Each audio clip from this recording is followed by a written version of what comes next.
Why do you think people sabotage themselves? It's a big question. I think there are many things that can go into that consideration. It's sort of a nuanced consideration or complex. We are very, very much influenced by our patterns that we've developed over years, if not lifetimes. And oftentimes, uh, intentions to do something right or do something better can be undermined by the old patterns because we haven't, it's almost like muscle memory. And you think the person is not conscious about it? It's more of an unconscious thing, a pattern Yeah, that just stayed there it depends on how you and, want to look at it. and plays itself again, again, again. I think that from more metaphysical perspective, it's more unconscious and not deliberate.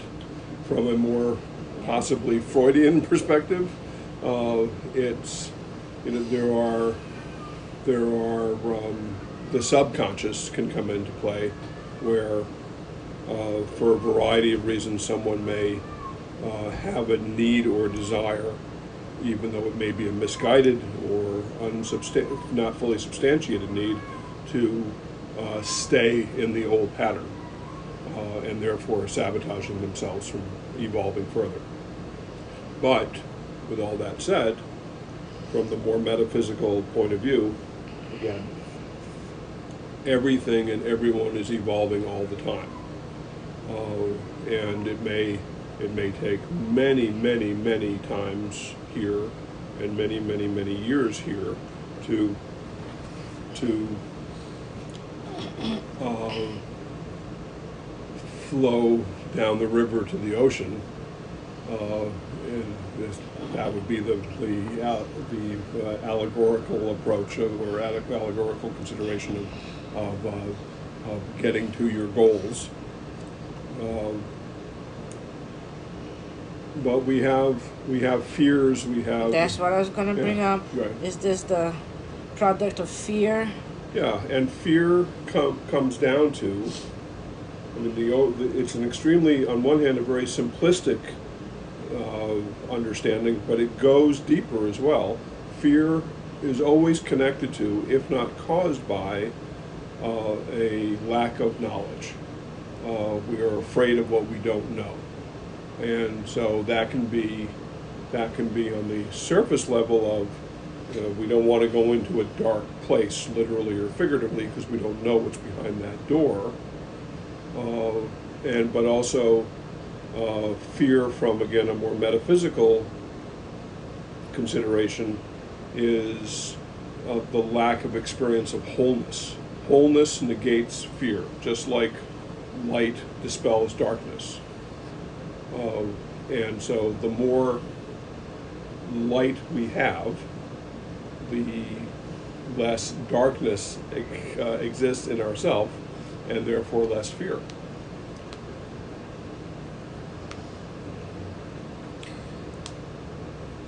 Well, it's all very beautiful, when you say it, but reality is so much more complex than that. There's so many layers of so many different things: psychological, physiological, emotional, Yeah. karmic, energetic, whatever. All true. Right. Yeah. I see it constantly. I just wanted to bring this up and talk a little bit about it because I'm going through these feelings of just experiencing people doing that to themselves again, and it is quite upsetting because you give them advice, you look at the cards, you give them their fortune, there's a divination session, you see things in the future that are going to happen and how they're developing, even their state of mind at the time. I know you need to know this. That's to step forward, to go into that direction. That's why you asked me, because for you it's very important to have a clarification if this is the way to go. And you see that it is, for the first time after many sessions at different times of years with that person, and then you finally find, oh yeah, this is it. You got it. Yes. This is the person. This is it. It's going to develop. It's going to take a few months. You give them how many months and tell them their future, and they go and then fuck it up. They sabotage it. They go and they sabotage. I've seen this happen again, again, and again, and again, which is another lesson for me to detach. I need to detach from The results. from what that which I do. Tomorrow probably won't be thinking about this again. That's why I'm recording today. But it is very frustrating for me to find the right, I don't like to say path. I find that so stupid. What's my path? Well, what's your goal? Where are you going? I can't tell you if you're in the right path if I don't know where you're going. But anyway, when you get to a good outcome, you see that it's going to be all right. And they get excited about it. And you tell them it's going to take some time. Maybe it could be a little less time now because you're putting your attention to it. You're bringing it to you faster. It could happen. It could be faster. But they go about it and they, right away, at the same day, I don't know if they want to make it happen that day, or if they want the other party to really say and assume and live that reality that I told them about, that is going to happen in the future, and they want that person to judge the other person. This is a romantic thing. They want the other person to just commit to something I saw happening 6 months from now. Of course, it's not going to happen. I told them it's not now. It's in the future. It might have helped make this happen faster, but I didn't say it's today. And they go, and I think it's the excitement of knowing that it's going to be it, but the lack of restraint in waiting for the right time, and then the sabotage thing comes in. I've seen this happen so many times, so many freaking times, that it is disappointing to me. I almost don't want to tell them anything good because they go and fuck it up. They do. Most people go and they screw it up because they can't wait, or they want it to happen right now, or they want it more tangible result. They want it to be now. They don't just want to hear it's going to happen in the future. They want it to be the present. I don't know what it is. To me, it's sabotage. It just screams at me as they're sabotaging themselves with something I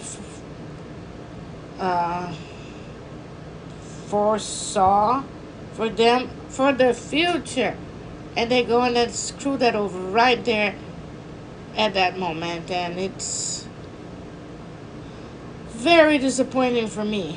It's very disappointing because why? Why do they do this? So they can't handle the future? They can't handle it? I should. So it's not worth to tell people what their future is going to be because they can't wait for it? What is it?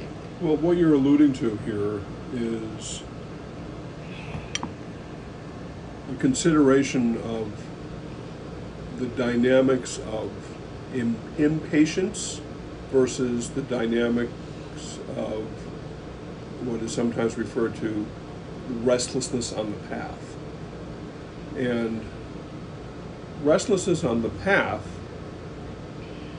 whatever one's path is, whether it has to do with a particular goal in life or something bigger, Whatever more they do at the spiritual. moment, why they're going. Yeah. Right. Why? Yeah.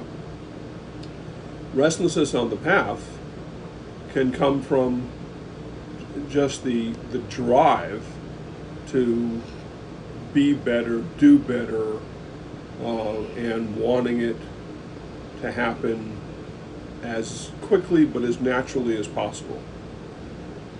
Impatience can be, not always is, but in my mind can be connected to fear. If it doesn't happen now, someone might believe or think or feel, then maybe it won't ever happen. And so I want it now.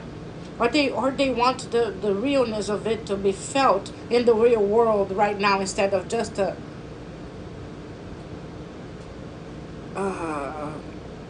fortune telling thing about the future. They want to feel it in the real world right now. I need to remember that because I live a magical life. I live all that I do. I forget that most people don't. And to me, anything I see for the future, all the magical, everything I do is real. It's real to me. It does. I don't have to prove it. Maybe that's the thing, to prove it right now what I saw in the future. Maybe they're trying to prove it to themselves, right? That this moment, what I said is going to happen in the future. But I said the future. I didn't say now. Well, it's a very, very interesting insight, a very good insight. And I think some of that, for some who are embracing more of magical living, it could be a little bit of a combination of fear that it may not ever happen, but also, if it's possible, why isn't it possible now? If it's going to happen, then why couldn't it magically happen now? And I think that's a little bit of a... It could if you work the magic to make it happen now. Yeah. But if you didn't, and it's something that's going to happen in the future, it's still going to be in the future. It can. Sure. It won't be now. Well, here we get to a point that I've thought about at times, that, whether it's a consideration of what in the 60s and 70s was often popularized as the philosophy of be here now, and what more currently has been the approach of mindfulness and the goal of mindfulness. Well, yeah, it's very valuable to be in the present and to be very mindful, and there are ways to improve on that in one's personal life. But it's a confusion to think that the idea of being very present and to be here now is necessarily about having everything immediately. It's more about being open to all possibilities, of course, but being okay with what you have now, what you are creating now, what you are desiring now, what you are feeling now, and actually being very awake and conscious about it all right now. And that means an openness and an acceptance to what isn't happening right now as well. So if something is predicted or foreseen for the future, that's a great thing to embrace today and to be with it as it unfolds and to encourage its unfoldment. Because very little in the world and very little in life is akin to pressing a button and then it's all there. Because everything unfolds as it should. You can't press a button and be immediately successful. You can't press a button and immediately be healthier. These are processes. Yeah, you can make it happen faster if you work magic. Exactly. Magic still yeah. works. Right. But faster doesn't always mean. Yeah. Here it is. I wanted it. Now here it is. Manifestation of desires is very, very possible, but it doesn't necessarily always mean instantaneously. Well, I say sabotage is because they come up with a little excuse. They find a little minor defect Yeah. on the other person, a little something that, oh, by the gods, they're not going to have to deal with that crap. They don't want to. And what are they expecting? You get to a certain age. You're not a teenager anymore. You're not a young adult looking for the first person you're going to marry. You're already, most people are divorced, God knows how many times, and unsuccessful relationships abound. And then they want to find this perfect person that's going to fit in every little matchbox. You know, Yeah, they're going to tick every box. tick every box. Everything's going to work perfectly. It doesn't work like that. And also the ones that are waiting for their soulmates. I've had so many people ask me, when is my soulmate gonna come? And I wanted to tell them, never, never, because they have this preconceived idea of a soulmate to be the Walt Disney movie, Yeah. this most handsome, extremely rich, the prince coming on the white horse. That's what they expect. And I'm talking about middle-aged women that a lot of them, God, I hate to say this, but, could do a little more work, could, present themselves a little better. Because we need to remember, this is not just a spiritual world we live in. It's a physical world. People get too attached to spiritual things, and then they think only spiritual matters. My soulmate's gonna come and find me. It doesn't matter how I look like. It does.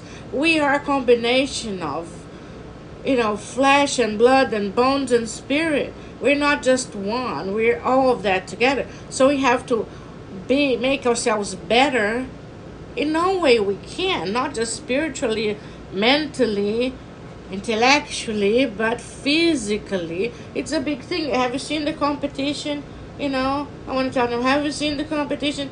There are a lot of more women in the world than men, and they expect this amazing man is going to show up for them out of nowhere because it's their soulmate, and it doesn't matter what state they're in. It does. It does. This is not just a spiritual world. You need to take care of your body. It does. You need to also be the princess that they are looking for. You see, you want the prince, but don't you think he's going to be looking for a princess? People forget that. Rosa, come on. Come here, baby. The door's closed. Come here. So they forget that part, which is sad. I don't want to remind them, but I'm going to start to, because people come to me to know the truth, and I don't want to hurt people's feelings, but I think I'm going to start to be this nasty fortune teller and tell people whatever they need to hear, because, man, I'm tired of the not saying it all, or trying to not make people not feel so bad. Maybe it doesn't matter if they come out of my session not feeling great, but as long as they found the truth, as long as they got some little enlightenment from it. Well, we've talked both, I think, on here and definitely privately about how we can absolutely inform and inspire and guide people about what the truth is and what can help. In terms of who is ultimately accountable and responsible for anyone's growth, only yourself, only themselves. And so I think that what you do, for an example, does give people greater understanding, greater insights into the truth in their lives. But when it comes down to it, they may be well informed from that. They may actually get inspired by that and by you. and they may accept a form of guidance that all that provides and that you provide, and so implicitly and explicitly. But Yeah. but then how they deal with that? At the end, they're gonna do whatever they want to do. It course. doesn't matter what I say. Who doesn't? It Everybody. doesn't matter. Right. They're still gonna do what they want to do. Well, the other thing I would add to all that is just on the point of soulmate. It's a very romantic notion, and I think terms need to be defined when it comes to that. I think that It doesn't exist. one of the most basic desires of having a soulmate is about complete acceptance. Which is never gonna happen. Because we're all individuals and we all have different degrees of ability of both giving and receiving acceptance. That changes every day. Sure it does. We're always changing. We're Right. always growing. Yeah. And, We're not the same person all yeah. the time. And the more we grow spiritually, the more we have a capacity for acceptance and empathy and compassion, all these things. But to just assume that there is the magic person there who will completely, utterly, absolutely, and without pause, without exception, so completely consistently every moment accept who the other person is, I believe it's quite possible, but is it common? No. And to what extent are you accepting